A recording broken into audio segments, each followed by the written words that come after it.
Good evening and welcome to the 2025 Republican primary debate for the State Assembly in New Jersey's 39th Legislative District. I am Laura Jones, host of New Jersey Politics with Laura Jones.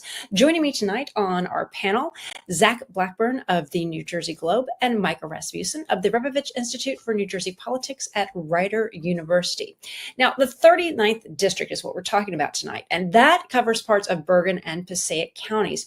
2 seats in the Assembly are up for grabs. The Republican incumbents, Assemblyman Bob Auth and John Azzariti, they were invited to participate but were unable and declined. Now, we put this debate together on very short notice, and not all the candidates were able to rearrange their schedules. So we don't want our viewers, the voters, to read too much into whether all of the candidates could participate, except to say that we are very glad that Frank Pallotta is able to join us. Mr. Pallotta is a former congressional candidate. He will be joining us tonight to talk on a wide range of issues, including the future of the district and issues that matter the most to the voters in New Jersey. Now, this is not going to be a traditional debate format. Rather than having opening statements, we're going to begin with a series of questions from our panelists, alternating back and forth between them. More like a conversation. So we're going to kick things off with a simple one. Mr. Pallotta, first of all, welcome. Thank you so much for joining us this evening. Laura, thank you so much. Thank you guys for having me here. I really appreciate your time. Absolutely. Well, you are entering this race against 2 sitting members of the Assembly in the 39th District. Now, you've run at the federal level. Why are you running for the legislature, and what do you see as your role in this race? Well, I'm running, by the way, thank you again for having me. I'm running for Legislative District 39 because I do think that we are on a path to losing Legislative District 39 as a 55-year held Republican stronghold. I do a lot of analysis. I think a lot of people know that about me, and I've looked at where we've been trending our win margins over the course of the last 6 or 8 years. And it's not polling in a way that is consistent with a good, strong hold in a district that has gotten more Republican through redistricting. So I am running because I think I do represent from my resume the background that's consistent with what I think the district stands for and what we need.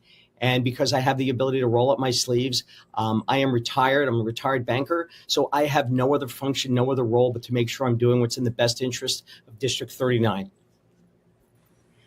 Okay, thank you. Now we're going to go to our panel questions. Again, this is going to alternate between Zach and also between Micah. Zach, we'll go over to you first with our first question of the evening.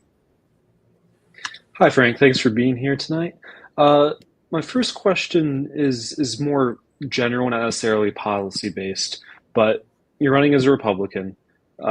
There's a decent likelihood that the Democrats will hold the Assembly once again. And even if Republicans do somehow win the Assembly this year, the Senate isn't up for re-election and Democrats will control that. So when you're talking about being a strong Republican and entering office, how do you balance that with just being able to govern effectively when Democrats are on the other side and have an equal branch? That's a great question, Zach. It's the one I'm probably asked the one I'm second most asked, but we can talk about that later. But my entire career was in the private sector. It was on Wall Street. It was in banking, where you had to perform, you had to figure out how to get things done with people and customers you didn't necessarily agree with all the time, but you found a way to get it done because it was in the best interest of the people that you were hired. It was in the best interest of your customers. So irrespective of what party we're in, this is about trying to figure out how we forge new relationships with people who typically we didn't talk to on the other side of the aisle. I know Assemblyman Auth hasn't passed a bill in about six or 7 years, yet we've had 3 freshman Assembly people who entered in 2023. We had 6 freshmen. 3 of them have already gotten bills passed. So this really has nothing to do with what party you're on. It's about new ideas. It's about the ability to reach across the aisle and negotiate and speak about what's in the best interest of the people, not just in 39, Zach, but the people across the state. So I'm looking forward to getting into the Assembly and reaching out to the other 79 members of the Assembly to see what we can all do together. Okay, we'll go on over to Micah Rasmussen for our next question. Micah. Mr. Pallotta, I'm interested in more about your analysis of why the district is trending more Republican and what you think is not resonating from the current legislative delegation and how you think you can do a better job of having that, of hitting the mark. Sure, Micah. I'm gonna use two examples, and I'll use them over different periods of time. In 2014, Scott Garrett won Congressional District 5, but I think about 12 or 13 or 14 points. I don't remember exactly. That was 2014. It was considered to be a stronghold. And 24 months later, Josh Gottheimer enters the race, and we lose the district by 3 points. Okay, that's a 13-point swing in 24 months. So that's our backdrop there. Now we look at Legislative District 39. In 2021, we won that district, the assembly seat, by about 11 3/4 points, give or take. Then we had redistricting, where the district got a little bit better, a little bit more Republican. We picked up a bunch of Republican towns, but for argument's sake, let's just say it stayed Republican. We won the 2023 race by 6 3/4 points. We lost 46% of our win margin in a more Republican district with a Democrat field that did not spend a lot of money. The Senate seat went from winning by 12 to winning by 9 3/4. So I'm not saying this is a weak district. The voters are telling you that it's a weak district. My personal view is I don't think our legislators appeal to their base enough, including some of the swing independents. So one of the reasons I'm running is, first of all, I know the district. I've lived in the district for 34 years. I know the others have also lived in the district for an extended period of time. But I won 2 primary races off the organizational line because I understand the marriage of the math and the marketing and the science of what needs to be done to get it. Now, it's not just about the numbers, Micah. You know, I know that you spoke about this, and you and David know this well. It's about what does it take to resonate with the voters in your district. When I wasn't running in 20 and 22, I was helping other candidates who were running. I like being both in front of and behind the camera, mostly because I like to help Micah, but also because I like to learn about what it takes to win, to come from behind, to hold a lead, and to extend a lead. I helped get 2 flips out of Woodcliff Lake, where Carlos Rendo was the mayor. They were a 0-6 Democrat, Republican district, Republican municipality. We got 2 flips by figuring out the formula. Danielle Feedy, who was a magnificent Republican mayor in Bogota, in a 3.5 to 1 Democrat Republican town. So I've been able to help candidates, not just because I think it's the right thing to do, but it's because it's for trying to figure out what we need to do to dig into this race, to dig into the numbers and figure out, as a Republican, how do we flip seats? You know, Republicans have not taken a seat in Bergen County in 25 years, in districts 36, 37, 38. Yet we have more Republican mayors and council across Bergen County than we have Democrats by a long shot, but we don't hold a single seat. So, you know what, Micah, this is about taking somebody, and I use this analogy sometimes, you know, the Chicago Cubs and the Boston Red Sox. They were losing for decades and decades and decades until somebody came in with a different perspective and figured out exactly what it was and exactly what had to be done. So I would take the experience of winning 2 very difficult, and Micah, you know this, off-the-line primaries, and not by a tiny margin, by a significant margin where the organizational line holds a value. So I think I have what it takes to bring to the table, not just for myself, but the team I surround myself with are a good mix of people who understand the numbers, the marketing, and grassroots campaigns. Can I ask a quick follow-up, Laura? Go ahead. Yeah, Micah, go ahead. Yeah. No, I'm impressed that you didn't blame the map. You didn't blame off your elections. You said we've got to roll up our sleeves and work harder and work smarter. But I want to ask you, to what extent is this a different electorate? Is it a harder year? Is it a harder map? You know, how much of it do you have to overcome just sort of the contours of the map and the contours of the electorate that may be a smaller electorate in an off year that's not a gubernatorial year? Mike, are you comparing LD 39 to CD 5 and what I would have to do? No, not your own races. You talked specifically about how Bergen Republicans are doing well at the municipal level, but it's not translating at the state legislative level. So I'm curious as to whether or not you think that's the case. Yeah. Mike, my thought is the higher you go up in races, from mayor and council to the county seats to legislative seats and the congressional seats, the higher you go up, the more you don't just need organization within your own campaign, the more you need organization at the organizational level. And when you look at counties like Sussex and Peter Murphy in Passaic County to some degree, there is organizational structure at the organization. And I don't think we have it. And when candidates like Dan Pronti, who can win with magnificent margins in a 2 or 3 to 1 North Arlington Democrat stronghold and has an entire Democrat town, it's a Democrat council, it's because he has the ability to look his voters in the eye at the county level. Just like you said, it's an easier. It's not different. Voters are exactly the same. If a voter votes for Dan Pronti for mayor in North Arlington, why are they voting for a Democrat for Congress? Why are they voting for a Democrat for an assembly and a Senate seat? It's simple. The organization doesn't put together the successes that were made at the municipal level and translate that to the county level, to the legislative level. So, I think it's just the inability to work together for the organization to step back and say, what new perspectives, what new blood and bodies can we bring in to help us bridge that gap? This is not to tear it down. This is not Hudson County, where you look up and down the organization and it's all Democrat, or Ocean County, where you have a lot of Republicans. There is a path, believe it or not, for Democrats to take more, and there's a path for Republicans to take more.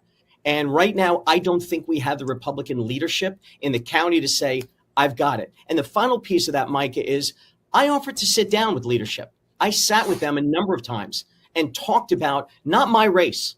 I talked about the path to return Bergen County to a more red district. We haven't won, again, in 13 years, we haven't won a county seat. There's a path to do it that exists with the technology and with the marketing we have today.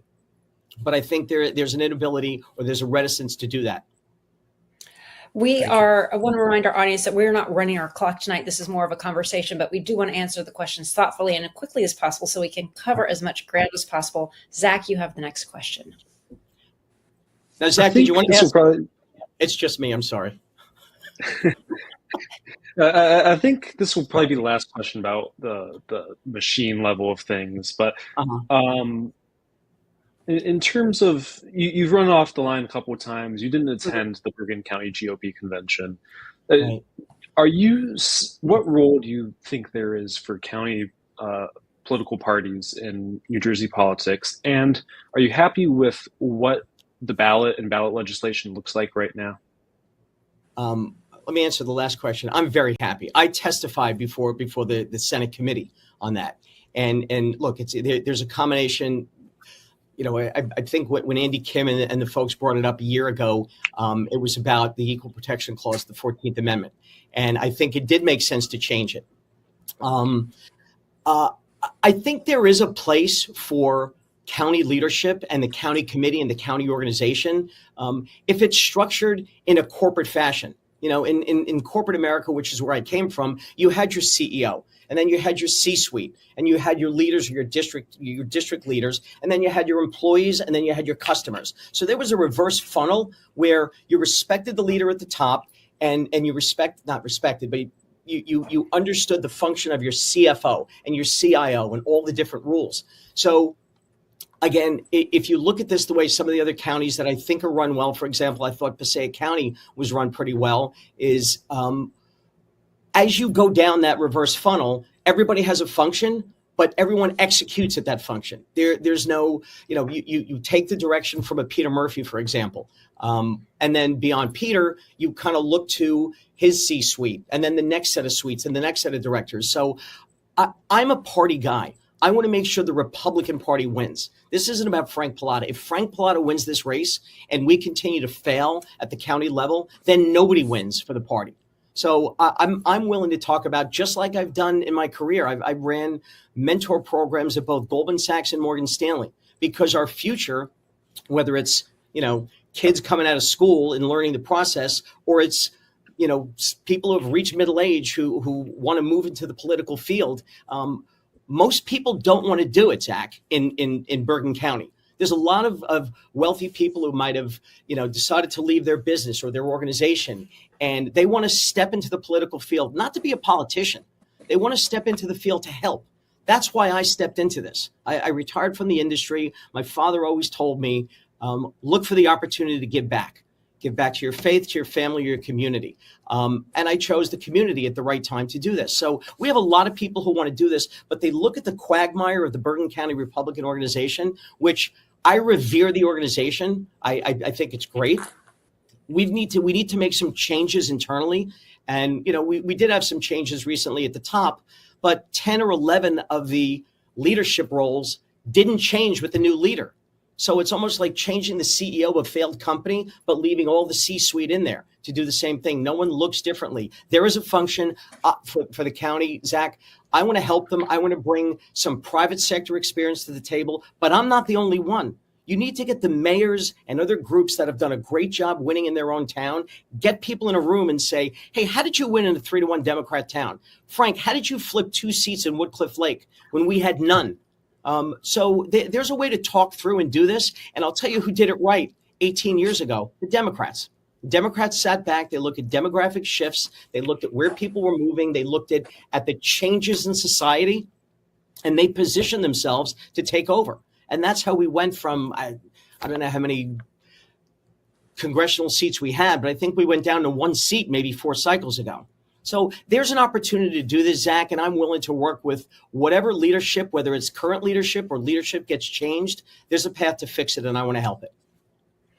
Micah Rasmussen, you have the next question. What are the policies that you look at in Trenton as needing your attention and bringing your focus and your experience and your career? What are the things that you feel you can have an impact on and need to have an impact on in Trenton? Sure, Micah. Look, my background, in 28 years on Wall Street is we're taught to look at the numbers every single day. When you lose money, there's ways to lose less. When you make money, there's ways to make more. So the top-down, bottom-up approach to trying to figure out what's broken in the state, it starts with our budget that's increased 43% to $58 billion over the course of the last few years. When you begin to fix that, when you begin to look at, and I hate to use the term, but we need a Doge type analysis to go back and see waste and fraud and overspending. And that's where we start. It's no different than your checkbook at home. Where you're spending money, you need to stop, you need to fix it. Now you need to fix where exactly the money is coming in. So, I think there's the view of sitting down and trying to find people on the other side of the aisle who understand that this is not a tax and spend issue. We don't have in this state, Micah, in my opinion, an income problem. We have a spending problem. And I think once we begin to do that, once we start to see the flow and the roll, I like the idea of being able to take that experience. And by the way, it's not just me and it's not just the other legislators. I think we should put together a blue ribbon group of folks that have that experience, both inside and outside of politics, and figure out how to come to the table, how to look at our income statement, our balance sheet of the state, and try and chip away at what needs done. So the first thing I would do is bring that experience, and I would bring help.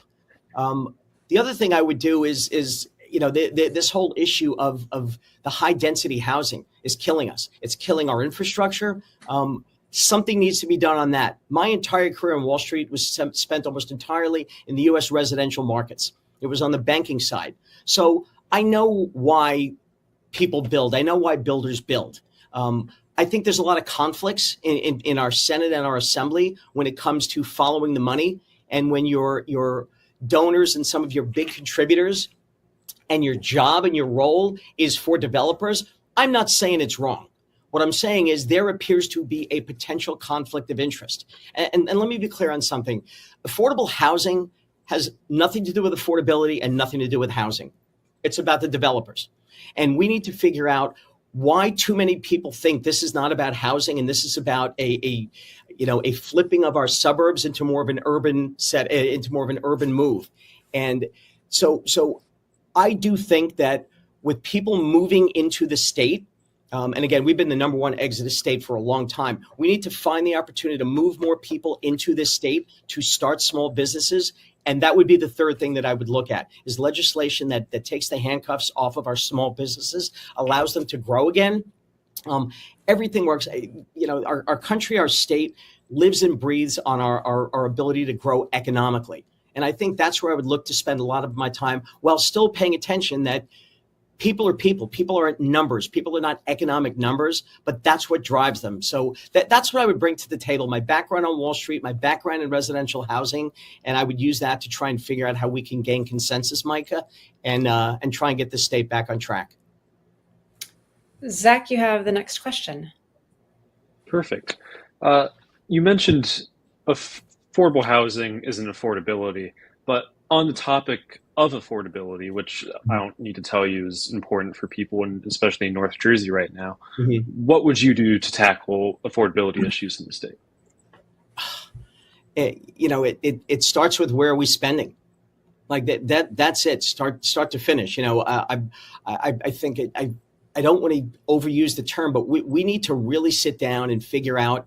And I don't know if we put everyone in a room so you don't know what their party is, but trying to figure out an economic path to some measure of prosperity is easy. It's the execution that's hard. And the path to affordability, the path to prosperity starts with, what the hell are we spending our money on? We're the number one exodus state in the nation for, I think, the fourth or fifth consecutive year. We're not seeing a lot of low-income earners leaving the state. We're seeing high-income earners. And for every high-income earner that leaves the state, you're not going to affect, those on the lower tier. You're going to affect the middle tier. But the numbers are, for every person who leaves in the higher tax bracket, it takes 1.7 people to replace that person. That's a prescription for disaster. So it's about, in my opinion, creating an opportunity for small businesses to come back, for larger businesses to come back. New Jersey used to be the pharmaceutical capital of the world. When I ran in Congressional District 5, I spent a lot of time out in Sussex County, where there's a lot of opportunity to build out there. I know Dawn Fantasia is with Mike and Ganamortar, two of the assembly folks out there, and that is their focus. There's a lot of opportunity. There's a lot of job availability in Sussex. If we can attract large and small businesses there, that would help. A microcosm of what I've seen is in my own town, my hometown of Mahwah, where Jim Wysocki is the mayor, Ben Kaczmarski is the BA. Every single day, Zach, we focus on how do we grow Mahwah? And, we're growing it in a sensible way. And I will tell you, we had the smallest tax increase in 18 years in Mahwah last year. We're I think everybody saw the Crossroads implosion. We've got people banging our door down to do that. Now we're fortunately in a position in Mahwah, just from a logistics standpoint, is we're at the intersection of 17 and 287 and 87. But there's a lot of benefits that a lot of these other towns have that would attract industry, and that's one of the things I would do to attack affordability, Zach, is to create an environment where people can come and people can start businesses, and we can bring people back. They start leaving the state at a much slower clip. And once you stop the bleeding, it becomes a little easier to cauterize the wound. I want to ask you something a little bit similar, which is your thoughts on the state NJ property tax relief program, which, for those who don't know, provides property tax relief for people older than 65. They can make up to half $500,000. What are your thoughts on that program, and do you think that's the best use of the state's relief? I don't know if it's the best use, but when it comes to protecting and helping our seniors, this state is as great as it is. This country is as great as it is because of the seniors. And I think we need to figure out what to do to make this more affordable, because this is really, they are the ones that are most affected. They don't have children going to the school anymore. Most of them are on fixed incomes, as we know. And, even though we get that relief, we're looking at, utility bill increases of 20% coming this year on top of 17% last year. So is it the best use? If there's a way to protect our seniors, I think that is a tremendous use of our funds, of our tax dollars. I would have to look at it, honestly, Zach, in the aggregate to see what all the moving parts are. There is no single bullet that fixes this. I think this is a scattershot series of small fixes that we need to do. But I'm a fan of making sure that our seniors, who gave us the opportunity, Zach, you and I sitting here, I don't know if you're in New Jersey, but you and I sitting here, to put them in a position to be happy with what they did and to leave the state in a better position than the way they found it. That's what I want to do. I'm not a senior yet, but I'm getting there. I'm not a senior yet either, but I am calling in from Hamilton. Enjoy. You're definitely not a senior. I will tell you that much. You're barely a junior. I wouldn't mind some tax relief though. But yeah, I got you covered. Don't worry. Absolutely. Micah Rasmussen, who is in Mercer County, is next. I'm believe it or not, Laura, like I can probably look at the Mercer County border, but I'm on the Monmouth side of it. So you're in Monmouth now. Oh, okay. Yeah. Monmouth, Mercer, and Hunterdon representing on the panel here. Mr. Pallotta, I want to ask you a little bit of a follow-up on the energy question. We're seeing other states are facing the same kinds of increases that New Jersey customers are facing. This seems to be a PJM-wide problem. To what extent do we? A lot of people in your party say this is wind. This is New Jersey's preoccupation with wind. But Ohio, which is pretty anti-wind, is looking at the same increase for its customers. So what I appreciate that you said that we got to get under the hood and see what's going on. But as a guy who looks at markets, what do you see? I was asked the same question. My thoughts on alternative. Well, step back real quick. We're seeing energy prices come down, but we're seeing these utility prices go through the roof, and that's a disconnect for me that I don't get. And I don't mean it flippantly when I say we have to look under the hood, but you're looking at raw costs coming down, but the cost of the consumers are going up. So something's not working. And again, I'm not going to blame fraud and abuse for all of that. But when it comes to alternative energies, I know you said people are talking about wind. The way I look at alternative energies, Micah, is as follows. I look at it almost like a stock portfolio. You don't own one stock. You don't buy one stock, for example, fossil fuels, and put all your time and energy behind it. You look at all the different options and all the different alternatives. You look at fuel, at wind and solar and nuclear, and you figure out, you let the free markets dictate what the best options are at the right time. Right now, we saw what was going on with wind. We see what's going on sometimes with solar, with bankrupt companies. Those are policies that are being pushed on us, that we have to push alternative energy. What happened 150 years ago when they tried to, we moved from horses to cars, and we moved from kerosene to electricity. We let the markets dictate when the right time was for the right alternative transportation, alternative energy to take place. One thing I will tell you, we will run out of coal. We will run out at some point, not in our lifetime, natural gas. So if we're not looking at things like solar and wind that we are not running out of, would be fired at Morgan Stanley if we didn't look at alternative asset classes and say, you know what, we're never going to get there. You put a little bit of time, you put a little bit of effort, you put a little bit of money, and then when the opportunity presents itself with technology, hopefully that comes out of New Jersey, then you're in a position to say, okay, you know what, now solar makes sense, because we're not seeing solar companies go under because of the bad, the bad policies and where they're built and the subsidies that are keeping them afloat. So, sorry. Yeah. No, I was going to say, well, we have about a minute left, and Zach has one more question. We want to make sure we get as much as possible. Go ahead, Zach. Good thing there was only one of us then. Final thoughts. Quick day. I guess this might be hard to answer very quickly, but the current GOP budget bill in Congress, state officials are saying that as many as 360,000 people in the state could lose health insurance coverage. How do you work to protect people, vulnerable people who could be cut off from health care because of bills like that? Well, I did see the bill. There's some drastic cuts that need to be done, but our residents cannot be without health care, period. And I'm not just talking about seniors. People come to this country, for that opportunity. If they are provided the opportunity and they do what they can to move forward with those opportunities, it's up to us as a country, not as a Democrat or Republican Party, to figure that out. So, if this is a question of looking at waste, fraud, and abuse, and I have seen some of that, Zach doesn't answer the question as to why you have to start cutting. But when it comes to the basics like healthcare, no, I think we need to make sure that we're protecting people who are here for the right reasons, doing the right thing, trying to live their lives the right way, and contributing to our tax base to protect those people and provide for them. If that answers that. We've run out of time. We thank you so much for your time. That was a very quick 30 minutes, but we thank you for joining us, and we thank our panelists for watching. Remember, primary election day is on June 10th. Early voting has already started. I'm Laura Jones. Thank you so much for watching. We'll see you next time. Thank you, Laura. Thank you.